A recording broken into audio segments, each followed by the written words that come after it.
Welcome to Inside the Creative Mind with Brian Jones. Get ready to dive into the stories, sparks, and secrets that fuel creativity around the world. From musicians to painters, actors to writers, Brian takes you behind the scenes of the art you love. Let's go inside the creative mind. Let's go. So welcome back to the show. Today, we are joined by an incredibly dynamic guest whose creative reach seems to know no bounds.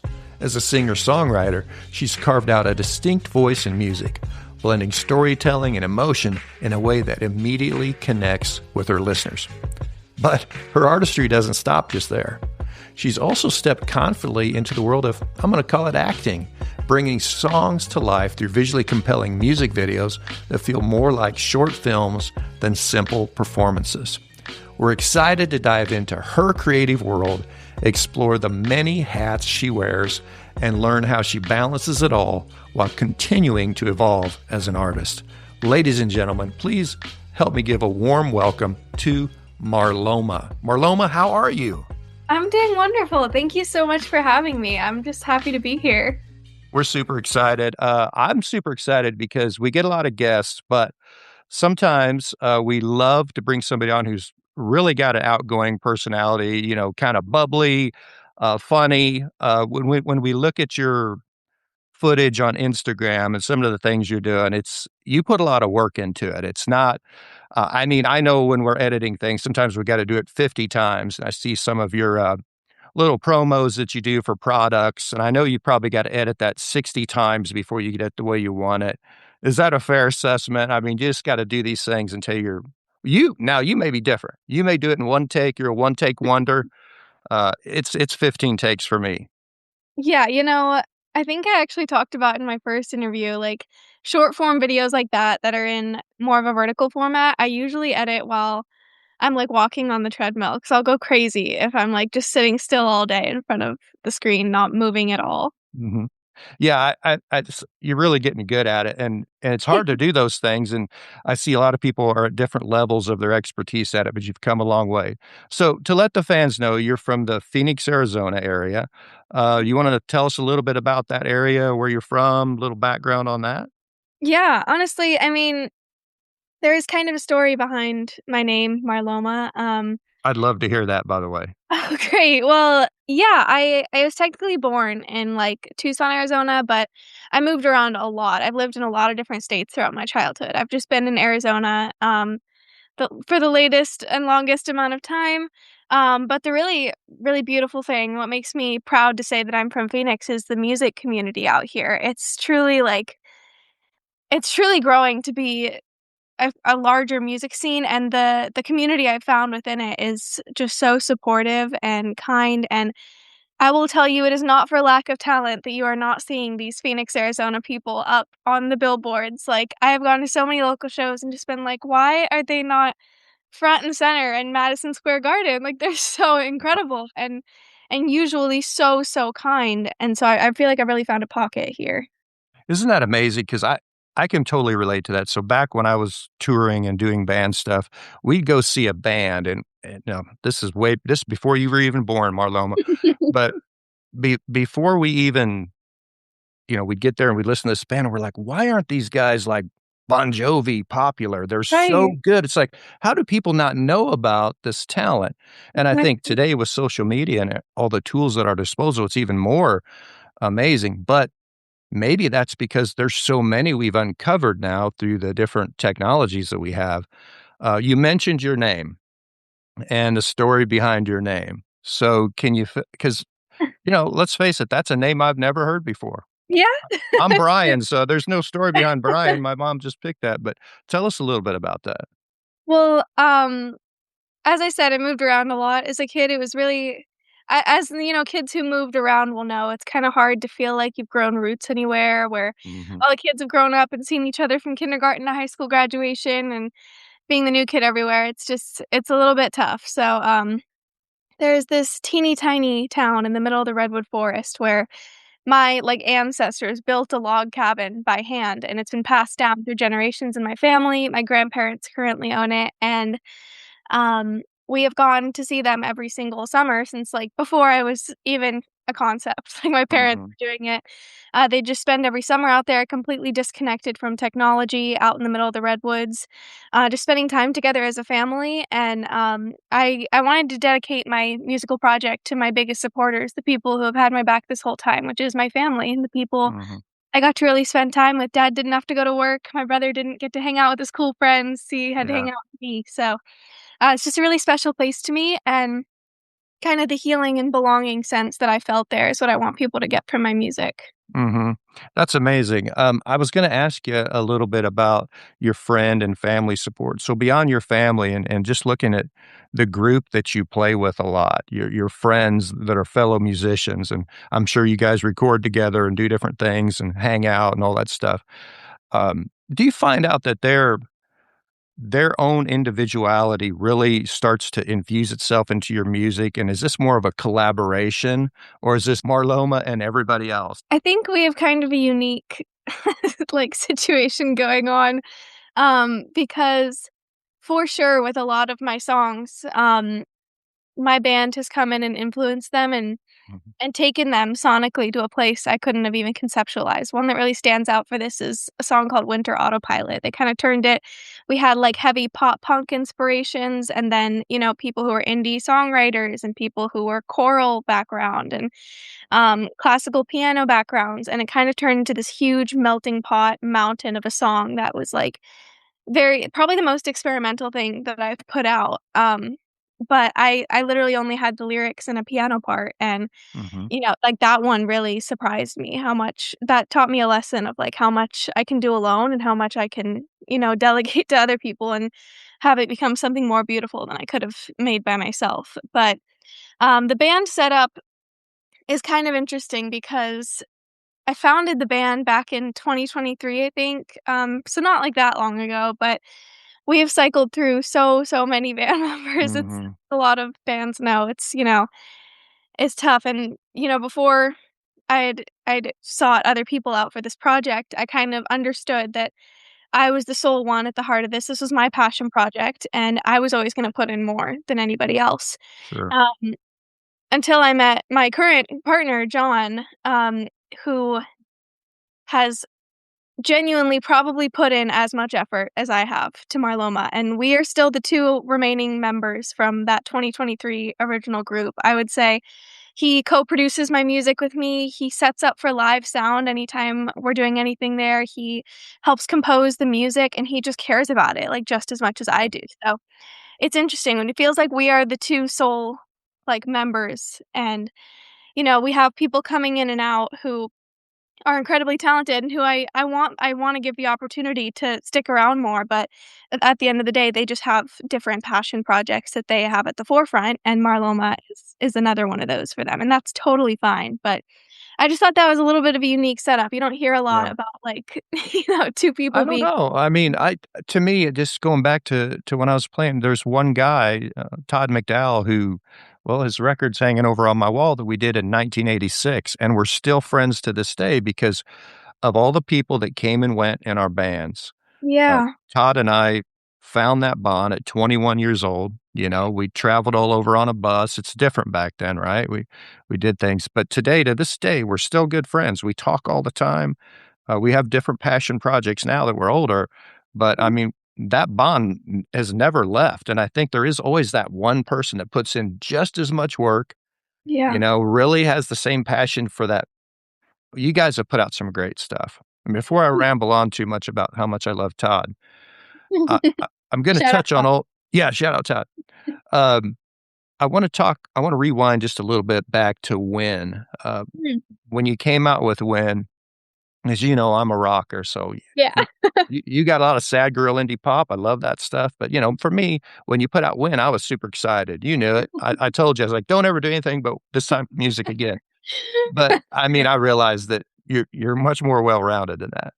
But, Well, it was fun, yeah. yeah, the And song was cool, but I'm more interested too because you're more than just a composer and singer. To me, when we talk about Inside the Creative Mind podcast, mm, so if you look at the upcoming lineup of guests we've got painters, we've got book writers, authors. It's really cool.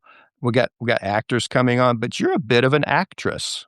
And Wow, thank you. yeah, I mean, you may not know it. Let me inform you, but you're a bit of an actress. And when you put out the video to win, which is called Revenge of the Desert Duchess, if I could say that right, Yeah. I watched it from start to finish. I actually watched it twice. And you Wow, really did. thank you. Yeah, I think I commented on it, maybe. Um, Terrible. but yeah, I think you did some really cool things there, and I'd like if you could share before we go on to some of your newer projects, Yeah. how that experience was. I mean, was it your first real big production video? And just share with other artists who haven't ever done that yet. What was it like? Yeah, thank you. I would love to share about that. That was a big project, and I appreciate that you did your research. Oh yeah, Like yeah, you know a lot about the stuff I put out, and it just means a lot to an artist to yeah. hear someone dissect your work. But yeah, the Win music video was my first time with, like, a crew, like, a camera crew of people that was, like, composed of 12 to 13 people and all of this equipment and tents, and I was like I felt like a real rock star that walking in Sure. that day. Who wouldn't? Who wouldn't? Yeah, I'm used to working with, like, one nice camera, which is Mm, great, but I don't know, this was totally above and beyond, and it was a really good situation because, I was working with a local filmmaker who wanted, Win synced to his short film, and so I did that, free of charge, and he brought out a camera crew free of charge for a music video, wow. and it was like, that we got the same sports car as in the short film, so it's a lot of cross promotion going on. So that ended up working out really well, otherwise I never would have been able to afford, 13 people and all this Sure. equipment. But, um, Perfect for storm, right? It was the right, for perfect anyone. storm. Yeah. Yeah, it was crazy. For anyone who hasn't seen the video, it tackles something that's, like, specifically kind of heavy to me, and that honestly, like, that was around a 16-hour shooting day, and as as much as Wow. I, like, felt compelled and, like, I needed to make that, it was a really hard day. Like, Mhm. I was having to constantly try to remind myself that, like, this wasn't real and, Mhm. it wasn't 6 years ago, it's today in the present, and, just snapping myself back to reality over and over again, trying to make jokes between every take to keep myself Mm. grounded, but it was, like, emotionally a huge toll on me, especially how exhausting it was. There was no bathroom, like, if you had to go pee, Oh you my found a god. place in the desert, the people couldn't see you, Oh my lord. and so, honestly, like, it was a difficult process, but, I wanted to make it, and I'm really proud of Mm. how it turned out. Well, no one can ever take it away from you either. It's on YouTube, right? It's like you've put yourself out there. So I didn't know you had this deeper connection, and the challenge emotionally it must have been through. So knowing that's going on in the background is crazy to me because I've never done a music video, believe it or not, in my entire life. So I'm envious that you got to have You that should do it. experience. Oh yeah, I'm a grandfather of 7 kids now. Fun. I'm too old, No, you're but not. You're never oh my it's god, I'll like make a cameo in one of yours. How about that? okay, deal. Yeah, I'm sure you're gonna have 20 more, but I mean, that's gotta be crazy, and, I've never really thought of it from that angle that, this may be something that you wrote the song originally about, and now you're rehashing it again and reliving it again, so pretty Exactly. Yeah. cool to share with. Um, you've got a lot of fun things that I wanna talk about later in the interview, but you got a new project out Mhm. that's kinda neat, and you're gonna have to kinda explain all this to me and maybe some others who don't know you quite as Mhm. well. But on March 20th, you released the 4-song EP, that serves kind of as an extended metaphor, I'm quoting you, Yeah, of a cautionary tale against dangers of addiction. right. I got a lot more notes on it, but maybe it'd be better if you just kinda, "Hey, what's going on here? What's this all about?" Yeah, absolutely, I would love to. So, it's it's more of a story than songs. Like, I didn't venture fully into, like, the musical theater realm or, musical podcast realm, but, we're getting close to that because you'll notice on the EP that it features different lead singers for different Mhm, songs, showing that they're from different characters' perspectives, and you'll hear little interweaved, concepts within each song that one character perceived the situation differently than maybe the other, and mhm, I really wanted to explore the kinda promotional tagline of the EP, "What would you lose yourself for?"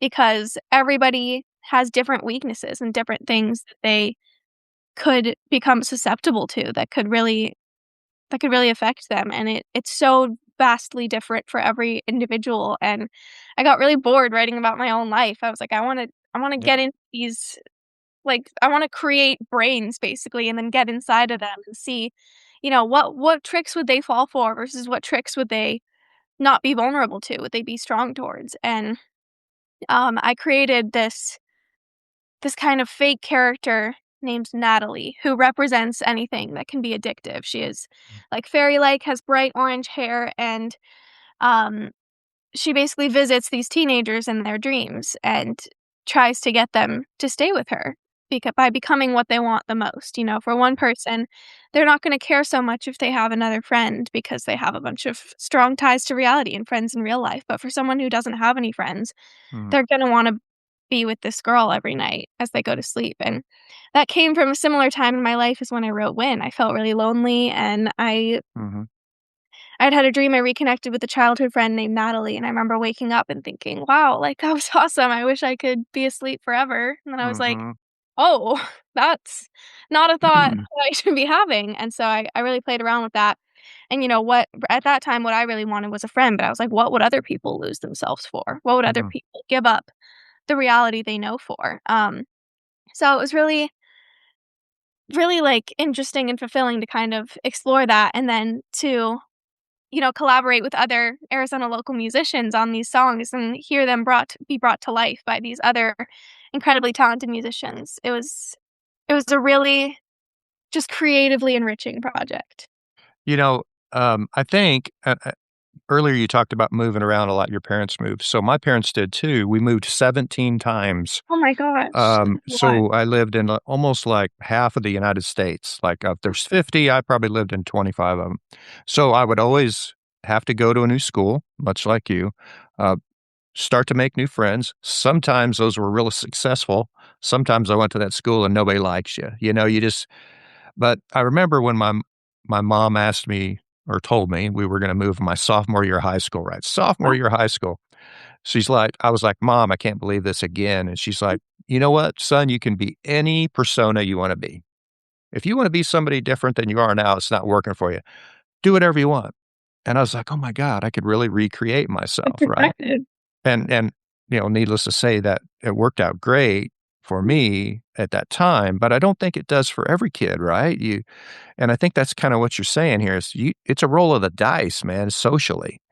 You don't know what's gonna happen, and I think what you're saying is you've kinda carved out a notch for anything that somebody could be challenged with, and you're Yes, starting to love that. explore that a little deeper. Is that a fair statement? Absolutely, I love the way you put that. That was beautiful, and I think that was a really good example from your own life. Like, Yeah. everyone has had their hardships and things that they've gone through that'll influence the things that they're more susceptible to. So and that's such an interesting thing. I love learning about people and their experiences, especially like emotional ones. I'm a really sensitive human being. So, Mhm. without exploiting anybody's experiences, I wanted to create these people from the ground up and really like Mhm. delve into who they are and how they're different from me. Well, I got some interesting trivia for you here, Okay. Marloma, because you said you're a very sensitive person, and I also know that you love the color green, which we'll talk about. So I did some research on people that love the color green. Wow. So I'm gonna read this to you, and you tell me if this is you or not, because I don't know. We just met 20 minutes ago. I love to Peop hear.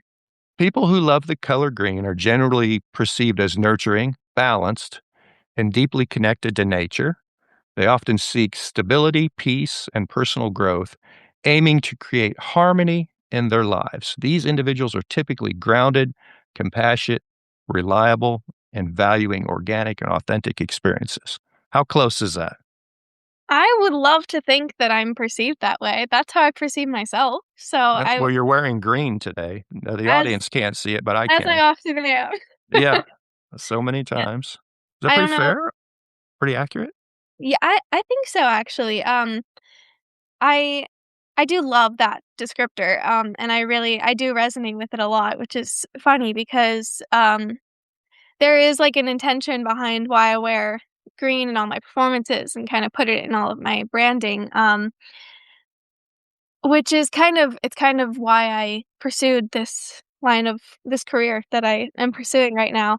When I was 14, I had a friend who very suddenly passed away from a rare form of cancer, and, um, I was writing songs for the first time around, like, the 14-year-old version of me, Hmm. um, and I had written one to kinda process the grief that I was feeling and kinda do a tribute to this friend.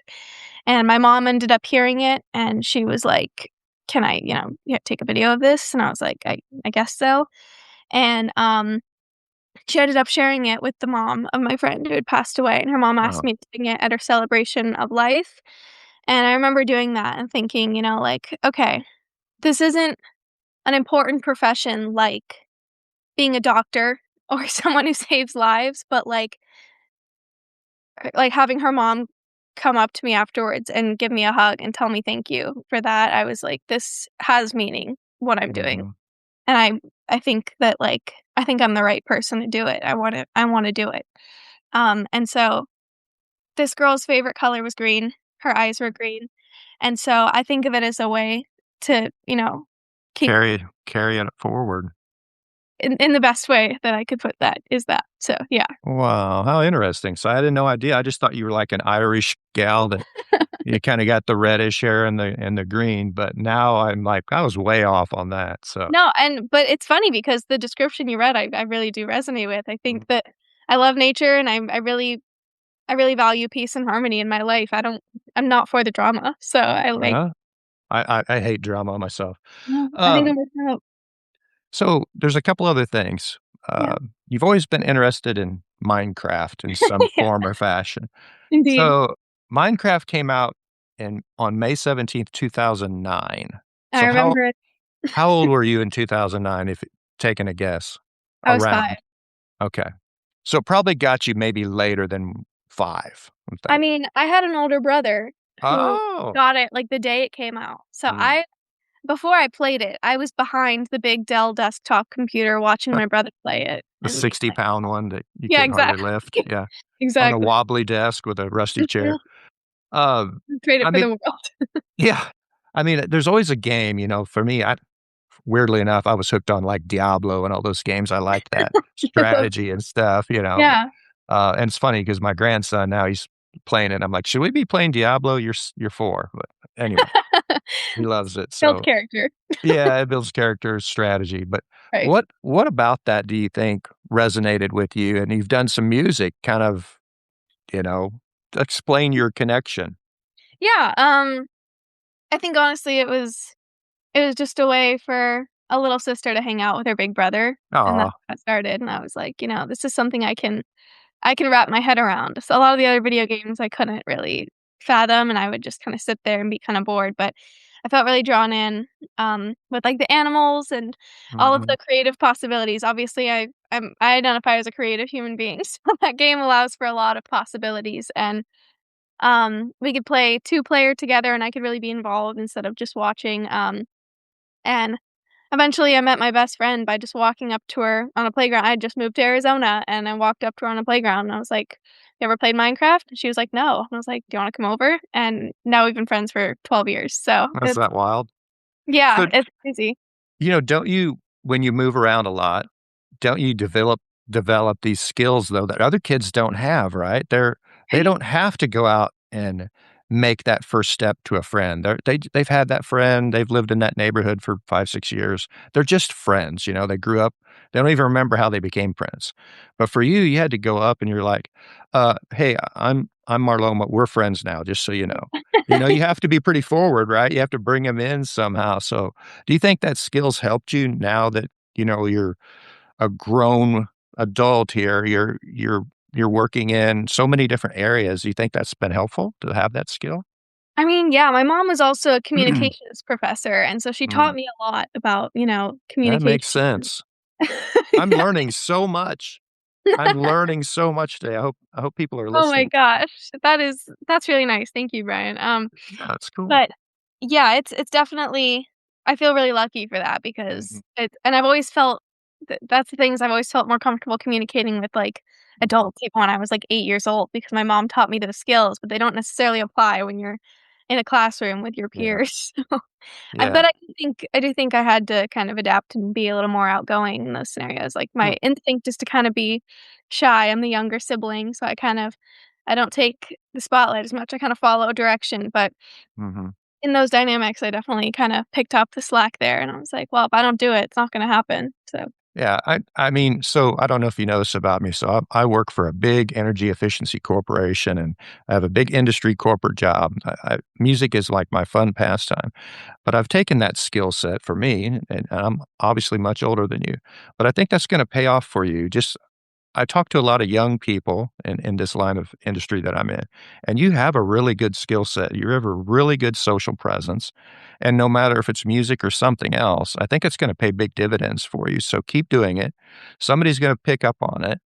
Um, the world is your oyster. So keep that in mind. I really like that skill set. thank you so much. Uh, I got to ask about this capybara Yeah, obsession. Um, there's a lot of cool animals out there. indeed. And I think I'm saying, is it capybaras? Is it Um, capybara? I actually Capybara?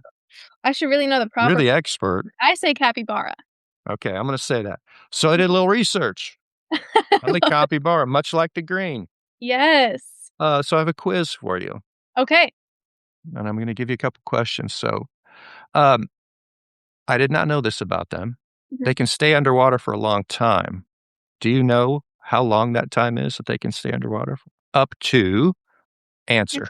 Semi-aquatic mammal. Can I go I'm gonna go 5 minutes? That's exactly right. Yeah! I mean, it's on my script here. They're incredible swimmers. They can hold their breath for up to 50 or 5 minutes. Maximum weight they grow to, Maximum weight. I'm gonna say, is it around 210?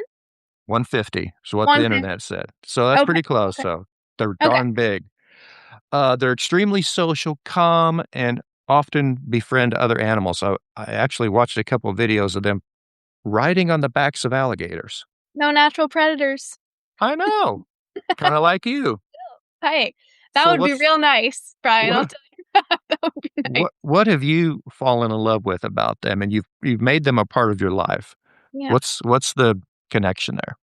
I've always loved animals, and I feel specifically connected to rodents because I feel like they're really misunderstood. People get There's a scared of squirrel watching me in the oh, window talk to you right now. He's not left since this interview started. He's just sitting here staring at me. so cute. I'm so Maybe jealous. I have a connection with rodents. I don't know. Maybe explore that, but Never knew it. people have kind of been like, "Is that, like, your spirit animal?" And I'm like, "Absolutely not. They're the exact opposite of me. They're so chill, can't be bothered by anything. I'm constantly anxious and high-wired Yeah. about something." So, seeing their calming presence kind of, like, reminds me to take a breath and be like, "Hey, it's all gonna work out. Everything's gonna be okay." I need those reminders to be more like them. They're my That's inspiration. great advice. I mean, wow. I mean, when I saw him tooling around on the back of an alligator, like smoking a cigarette, I was like, this dude, he hasn't got a care in the world. I'd be like, oh my God. So that's great. That's That's cool. crazy. I So, it Yeah, great. uh, I've already taken the 30 minutes that I said I would stop at, but oh, very interesting. Fans at home, she's holding a capybara stuffed animal. You can't see that, but it's very cute. Does he have a name? This one is Earl. It's Earl, ladies and gentlemen. I like Earl. I've met one of your new friends. Um, I know you got so many things going on. I saw you doing, I don't know what you call them, promos, infomercials for different products. Is this something you enjoy doing, or you making a little side cash on the end? Because I've done stuff for keyboards. Obviously, I have like 50,000 keyboards, and I'll do little things for Amazon or different keyboard companies to kind of test them, try them out. So, what's going on with that? So, actually, I'm glad you brought that up because, I'm really not making money off of these Yeah. things at all. I only started making money with one of my brand partnerships, and like last November that's I've been partnered with for like 3 or 4 years. So it's very minimal, it's nothing that's really getting me by. But the reason I've been doing so many lately is because I'm hosting an EP release show for Natalie on April 29th at Crescent Ballroom in Phoenix. And I am doing this show as sort of like a charity show to raise money for Arizona Women's Recovery Center, as this is an EP about the dangers of addiction. And we're doing this musical raffle where a lot of the brands I've worked with have donated instruments or music gear, Wow. stuff like that. And in exchange for that donation for the raffle that, people pay money for, 100% of those proceeds go right to Arizona Women's Recovery Center. I just have Wow. to make a video, promoting the product. And then I get to include it in the raffle and give it away and raise some money for a good cause. So it's a donation from you then, doing that part of it. I guess, Your yeah, I can time. put it that way. Yeah. I mean, you're a rock Yeah. star and it's taking your time. So, I mean, that's cool. That's Thanks. a great cause. That's really something. So we got to wrap up, unfortunately. But I want to give you a chance to maybe share any upcoming projects that you got coming that you can share, any type of music you're working on, and any last words that you want to say to your fans that maybe don't know you yet, or new fans that may listen to this and go, "Hey, she sounds pretty cool. I'm gonna check her out." Well, for anyone who doesn't know me, hi, it's really nice to meet you. I'm Marloma.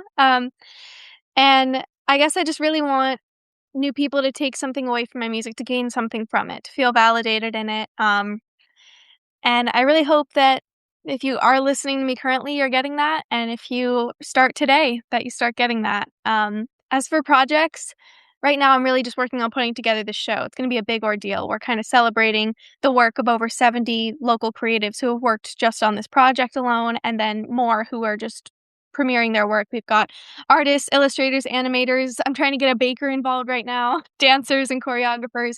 It's going to be a big thing. So the next month is going to be me just working on that and working on getting my degree in music. I graduate in May with a bachelor's in music. Congratulations.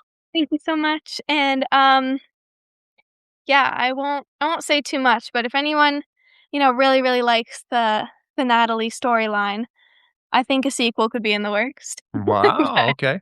we'll So, see. We'll see. is there a place where people can go to find out more about the event? Is it just from your Instagram, or is there a web page we can send them?